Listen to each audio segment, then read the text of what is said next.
Okay, good evening everyone. How's everyone doing? Good? Awesome. So, how many of you here have used Angular schematics? If you have built Angular apps, you have used Angular schematics. Okay, so ideally everyone should have raised hands. How many of you have built Angular schematics? Custom schematics? No one. That's scary. Okay, cool. So Angular schematics. What are Angular schematics? They're Angular superhero for enterprise apps, and today we will dig deeper into what Angular schematics are. Schematics are one of my favorite features of Angular. Angular in general as a framework is, in my opinion, really good for developer experience, and schematics is one of the main reasons why the entire developer experience or the DX of Angular is really good, right? So whenever you do ng new, ng generate, it is a schematic that runs, right? So we'll dive deeper into that. Who am I? Okay, I did not imagine myself to be that big there. So I am Varun. I am a co-founder at a company called Coditas. We are a clean code and clean user experience focused software development agency based in Pune, India. We are a team of 1,000 people. We work on a lot of different technologies. Right now, we are doing a lot of cool stuff in AI, Angular, and web front end in general.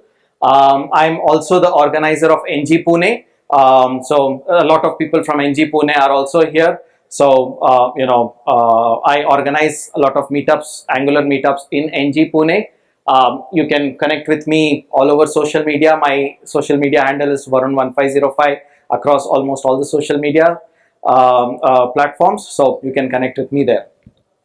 So what are Angular schematics? This is a definition from the official Angular documentation. A schematic is a template-based code generator that supports complex logic. It is a set of instructions for transforming a software project by generating or modifying code. Schematics are packaged into collections and installed with npm.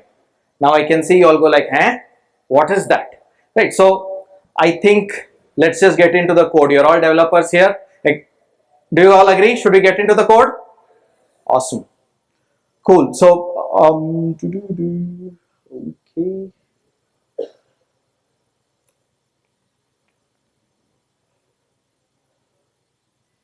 So what I have here is I have a simple Angular app that I have scaffolded. I just ran ng new. I have an Angular app. Let me just do ngs. It is serving. This is that. I will go to the app component HTML.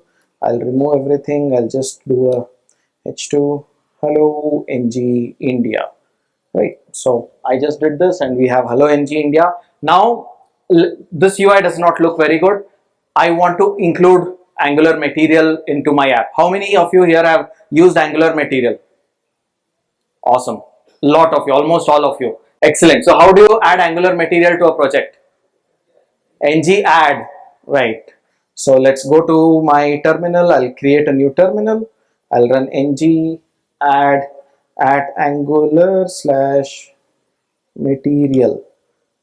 So what does this do? It asks me a bunch of questions. It asks me if I should do something, if I would like certain things. So this is a schematic. Whenever you run ng add, there is a bunch of code that runs, and that code is called a schematic, right? So that schematic asks me certain questions. I can give it certain inputs. It can ask me more questions. I say yes to everything. I can give certain input, and it ultimately makes changes to my file. So a schematic is basically in Angular specifically, it's some code that you actually can trigger with your Angular CLI that will make changes to your code base. And what changes it makes is something that you as a library developer or a schematic developer can decide. So over here, if we see, it made changes to our app config.ts, it updated our angular.json, it added certain style and font in our index.html, and it also added certain styles to our style.css. Now if you see the hello ng India, the font changed. I don't know if you noticed, it was an ugly font before, it is better now, right? So this is schematic, but Angular material also has a lot of other schematics. Anyone knows how to use other schematics in Angular material? Okay, let's say I want to add a entire nav bar to my application now. So I have this application. This is just a white blank screen. I want to add a nav bar and a sidebar. So I can use a schematic, right? So what I will do is um, for any package, if you want to check if there are any schematics, there is another CLI within the Angular CLI package called Schematic CLI. So I have installed that. So schematic CHEMATICS. That's the scheme. Oh, scheme. I made a typo. That's the schematic CLI. So I can actually say schematics at Angular slash material, and then I can say list schematics. So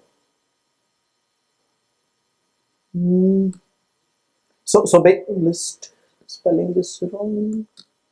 There you go. So within Angular material, I have address form, dashboard, migration, navigation, table, and tree. I have multiple schematics that are available. I want to add navigation. So I'll say ng generate Angular slash material colon navigation. This is the schematic I want to use, and then the name of my component. I'll call it, say, my nav, because I'm. So now it has created a navigation component for me. It has some HTML, it has some TypeScript code. I want to use it in my app component. Since this is a standalone app, I go to my app component, I include the my nav component here. I go to the app component HTML, I remove our h2, and then app my nav. I add that. Then I go to the browser. I have this. Since our Angular material schematic had made changes to our index.html and Angular CLI does not pick that, so I'll just start the Angular server again, and there you go. So with just one command, I was able to generate this entire menu with address bar, with a left sidebar. It is responsive. If it's on mobile, you get that animation. All that is built in. With all of this uses Angular material. This is what Angular schematic is. It's very easy. It gets you started really fast, right? So again, within this, I can make whatever changes I want. I can go here, instead of link 1, I can call it home, and I can make whatever edits I want. Of course, that will reflect, right? So this is schematics, but then this is what Angular material already has. Now let's say you have built a super awesome UI library and you want to add certain things as part of schematics into that library, so that when the users of your library are using that, what they would do is they would run a simple command, and then something will magically happen for them. How do you do that? So for that, Angular has a CLI, like I said, the schematic CLI. So the schematic CLI also has schematics. So there are schematics you can use to scaffold out schematic code which help you build schematics, right? So that's how awesome the developer experience in Angular is, and that's exactly what I was talking about, right? So I can do schematics list schematics. It will tell me there are two possible things I can do. I can generate a blank schematic, or I can generate a schematic which has certain other parameters. So what I'll do now is I'll just generate a blank schematic and I'll call it Namaste. Okay, so what this would do is, within my code, notice that it's not within my Angular app, but it's in my repository. I have this thing called Namaste created, this project called Namaste, which is a TypeScript project. It has a package.json, and what makes a package a schematic? How does Angular CLI know that this is a schematic? In the package.json, there is this key called schematics that points to a collection.json. Right, that was auto-generated for us. Let's look at the collection.json. So within collection.json, we have all the schematics that will be available within your application. If you look at the collection.json for the Angular CLI, you will have your ng add, ng new, all of those available as part of this collection.json. That is what this collection.json is. Right, we have just Namaste as a single schematic available here. Now you can see that it has a description and it has a factory. Is this visible? Do you want me to zoom in? Let me just zoom in anyways. Okay, Cool. So you see that it has a description, which is what shows up in all documentation, and then it has a factory, which is essentially a function that returns a function. So it has a factory in the directory, which is namaste slash index.ts. Over here, we have some code that the schematic CLI has generated for us. So here we have a factory, which is called namaste, that returns a rule. This is basically what you see here. This is a rule.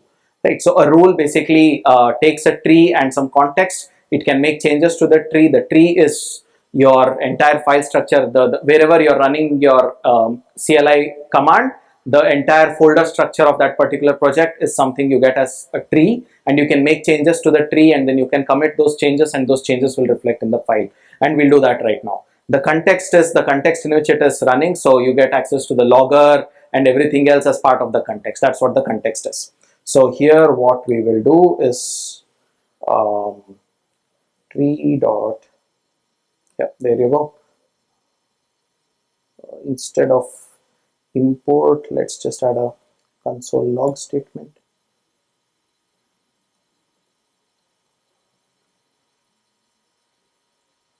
Let's say namaste world.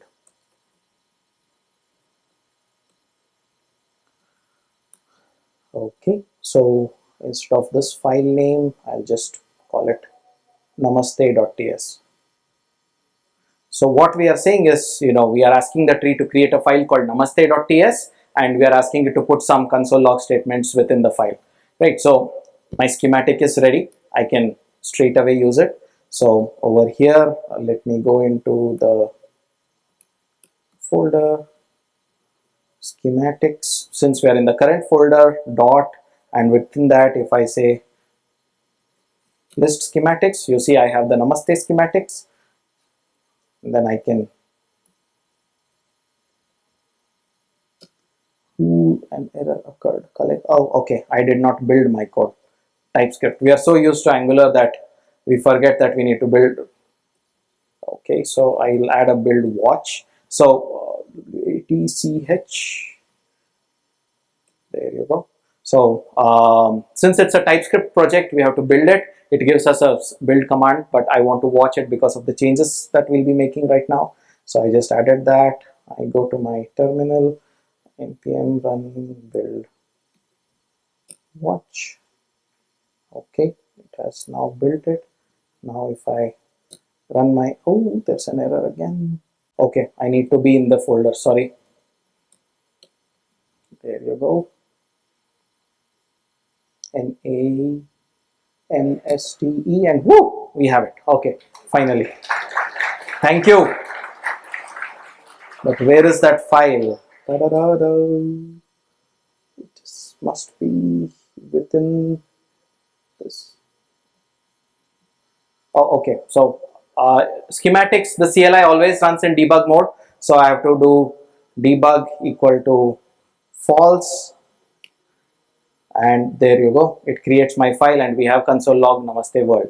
Right. So this was a very simple thing, but you might say, okay, when I run this, when I build Angular components, what I do is I pass a name equal to, and I pass some name to it. I want to pass that name here. What do you do? Okay.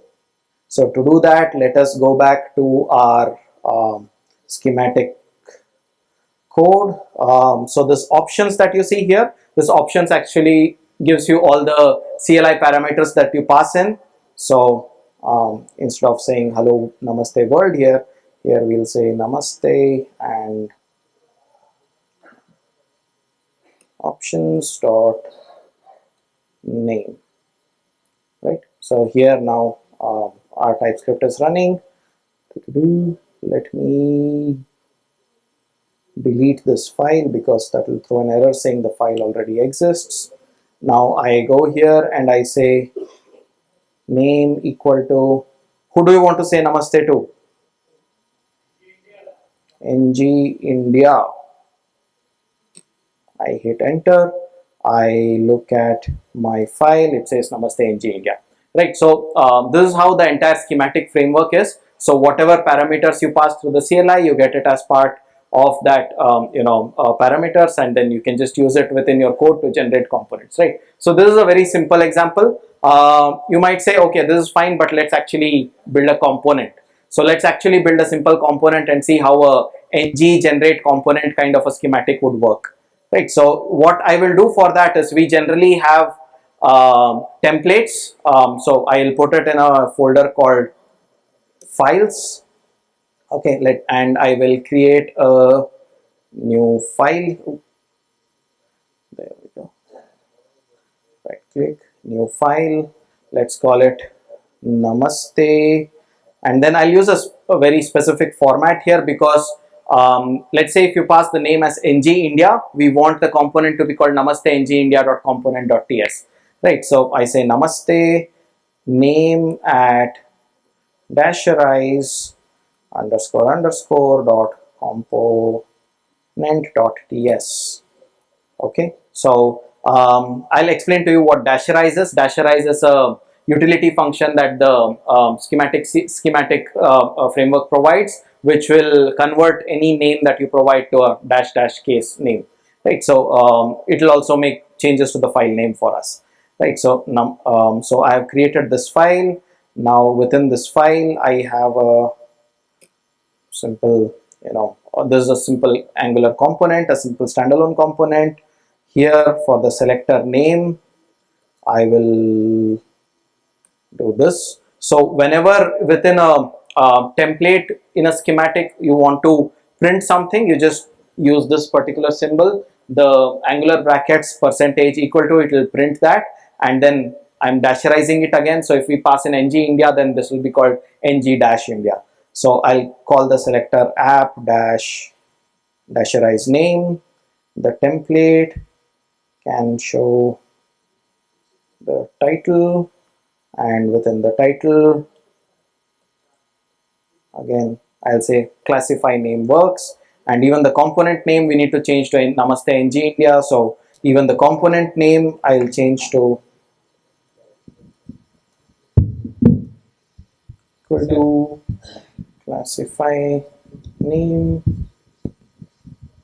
component, right? So we have that. This is ready.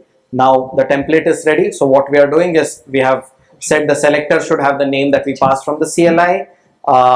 The class name should also have the name that we passed from the CLI, and the title, which will be shown within the template, should also have the name that we passed from the CLI. And the representation of the name is different. There's a dasherize, which does dash dash dash, and then there is a classify, which actually capitalizes the first letter and makes it like a class name, right? So this is basically what we've done. And within our index.ts we need to tell Angular to actually tell the schematic to use this. So I have a snippet that I've created for this already.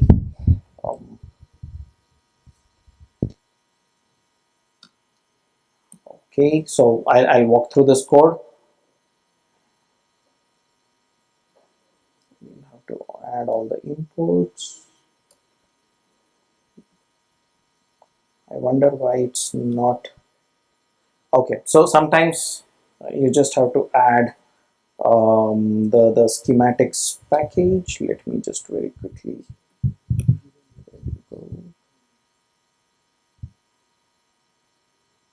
We just need the Angular schematics package installed at this level. So then the auto import and the auto suggest. There you go. In VS Code works, I say add all missing imports. Everything is imported from Angular dev kit / schematics. So what we are doing here is we are creating a source template. I'll not go deep into it. If you guys are around and want to know more about it, you can come talk to me later. I'm around. I'm just basically getting the file, getting a certain representation of the file. So this kind of creates a AST of sorts. AST is the abstract syntax tree, so it creates AST of sorts. Then I'm passing that to as in I'm basically applying my rule over that particular file template that I have received by using the apply method. I'm passing in the source template, and to the template I'm calling the template, and I'm passing two things. I'm passing the options, which is what we got from the options that we get from the CLI, whatever the user types, and then I'm also passing in strings. Strings is actually the utility function that is part of the Angular dev kit schematics package, and that has a lot of cool methods, like if you want to have a look. So it has camelize, capitalize, classify, dasherize, decamelize, and many such methods. And these are the methods that we actually used, right? So and then I return merge with. Merge with is again, it merges all the changes and writes the file back. That's the rule, right? So I just call that, and now if I run my schematic and I give the name as NG India, I'm giving a space for a reason. So I do this. If we look at it, we got a Namaste NG dash India. So Dasherize actually did that, and then thank you, sir.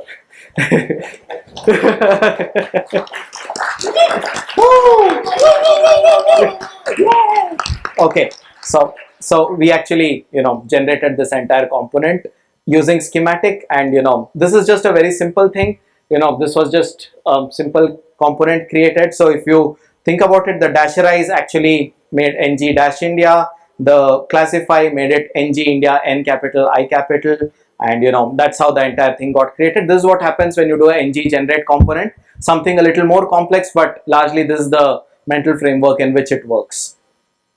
Right, so let's go back to my slides. So some real use cases for schematics. What I showed was just a demo. That was not in an Angular app. If we run the same thing in an Angular app, this was the schematics project, but you can publish it and run it in an Angular app as well. That will take some time, so I'm not doing it right now. But some real use cases, some of the obvious ones are things like your ng add, ng update, all of that. That will that help you. Ng update is a really good schematic that helps us keep updating and upgrading our Angular versions. We saw some examples of how ng update, how to use ng update to update certain things. For enterprise applications where you have within an organization's 20, 30, 40, 80 smaller applications being developed, new applications being developed again and again, you can enforce standards by using schematics, wherein you just run a schematic and you ensure that certain things are generated in a particular way. For example, you have a common way of handling errors across your organization, so you can have error handling built as part of the component that is created by default, so that way your error handling is standardized across your organization. You can speed up a lot of things. Things can get really fast by using schematics if you have certain schematics built in certain ways. And there are many other amazing things that we can do with schematics, that make a lot of things look like magic. And I have one such example for you that I'm going to demo. We heard a lot of things about AI, generative AI, Copilot, ChatGPT today. How many of you are actually using any of the AI stuff in the apps that you're building? Awesome. So AI is something that I have been getting, digging into, really deeply since almost a year now. And I have been looking at ways on how we can use AI within the apps that we are building, not to just, as a co-pilot, not to just support me to build apps, but how to use AI or, build AI features within what we are building. So I added AI to Angular schematic. Right, so what I have with me is, let me just stop this Angular, all the, okay, so I have already built a library. There you go, I think this is the one. Yep, this is the one. Let me. So I have built a simple Angular app. This has a header which has some menu items. So what I have done is, imagine a situation where you need to keep building a lot of forms. You are working in some kind of a data collection agency or something like that, where you need to keep building multiple forms again and again, right? You need to conduct a survey, you need to conduct some kind of feedback, you need to collect some data. What I have done is, I have asked AI to create the fields of the form for me, and then I use schematics to actually build out that form for me and the entire UI for me. So let's, within this application of mine, let's use schematic to, this is the one, let's use schematic to build a, okay, not namaste, ng.